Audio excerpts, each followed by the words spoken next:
आशुतोष जी, क्योंकि इस चर्चा को हम हो सकता है बीजेपी बनाम कांग्रेस भी कर सकते हैं, लेकिन मुझे लग रहा है इस चर्चा को, संवाद को इस तरह से भी देखना चाहिए कि इस देश में कानून का राज है या फिर पावर का राज है। यानी पावर में जो सत्ता में लोग हैं वो इस देश के इंस्टीट्यूशन को इस्तेमाल कर रहे हैं, या फिर ये हमारी जो इंस्टीट्यूशंस हैं, ईडी हैं, सीबीआई हैं, ये स्वतंत्र रूप से काम कर रहे हैं। क्योंकि अगर यूपीए के टाइम देखें तो तब सीबीआई को लेकर सवाल उठते थे कि ये पिंजरे का तोता है, अब ईडीआई को लेकर यही सवाल बीजेपी पे उठ रहे हैं। तो इसमें इस देश की आम जनता के बीच जो परसेप्शन बनेगा कि कौन सही है कौन गलत, वो कैसे बनाए, वो कैसे जरूरी है आम जनमानस के लिए। देखिए, अगर हम अब इस बारे में तो चर्चा करना हमें बंद कर देना चाहिए कि ED, CBI, police, income tax ये सब स्वतंत्र संस्थाएं हैं। वो जमाना गया जब सुप्रीम कोर्ट ने कहा था कि सीबीआई जो है वो तोता है। आजकल ये लोग क्या है, मैं ख्याल से खुद ही इनके अधिकारी जानते होंगे, इसके अलावा तो शायद कोई और जानता नहीं होगा। लेकिन मैं इतना जरूर जानता हूं कि सुप्रीम कोर्ट ने कुछ दिनों पहले और उसके पहले हाई कोर्ट ने यह कहा था कि हिंदुस्तान जो है वो अब धीरे धीरे पुलिस स्टेट बनता जा रहा। तो ये एक दिक्कत है जो हमारे लोकतंत्र को अंदर से अंदर कमजोर कर रहा है।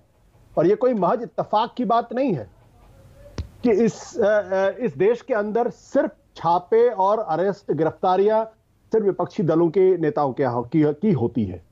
और बीजेपी जो इस देश की सबसे बड़ी पार्टी है, जो केंद्र के अंदर जिसकी सरकार है बहुमत के साथ, ज्यादातर राज्यों में उसकी सरकार है, और उनके यहां एक भी आदमी ऐसा नहीं जिसको हम भ्रष्ट कह सके।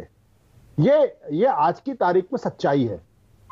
और ये अगर सच्चाई है तो ये बहुत ही खौफनाक सच्चाई है, क्योंकि देश संविधान से चलता है, देश रूल ऑफ लॉ से चलता है, देश निष्पक्षता से चलता है और ईमानदारी के साथ चलता है। अगर सिर्फ एक ही पार्टी के लोगों को ईमानदार माना जाएगा, दूसरी पार्टी के लोगों की तरफ कोई छापा नहीं पड़ेगा, तो आप समझ सकते हैं क्या होने वाला है। अभी पिछले दिनों आपने देखा कि किस तरीके से अडानी के नाम पर इतना बड़ा मामला सामने आया। कहीं कोई छापा पड़ा क्या?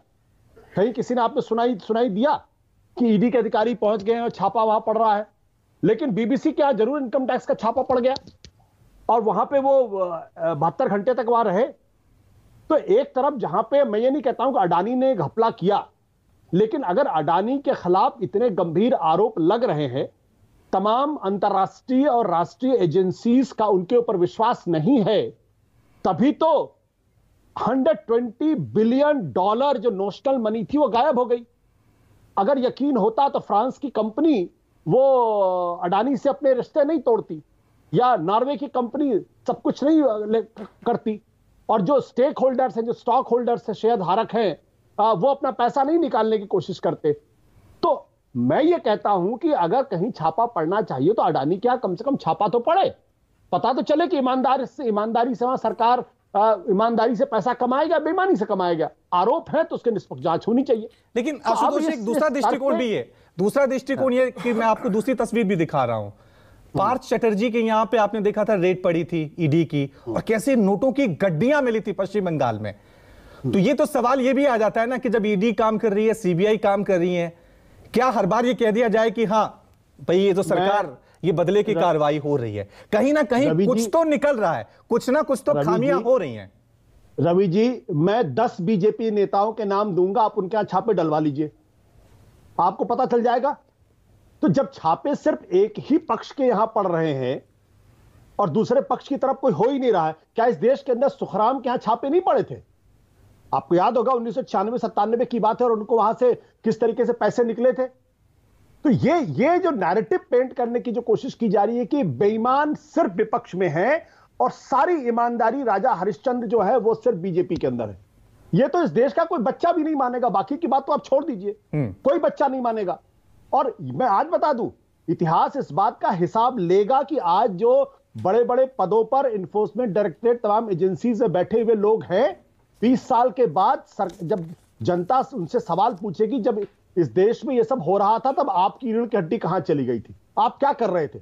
अभी पिछले दिनों दिल्ली पुलिस का वाकया कोर्ट के अंदर था, आपने देखा कोर्ट ने क्या टिप्पणी की थी? क्या आप मासूम लोगों को स्केपगोट बना रहे, बलि का बकरा बना रहे?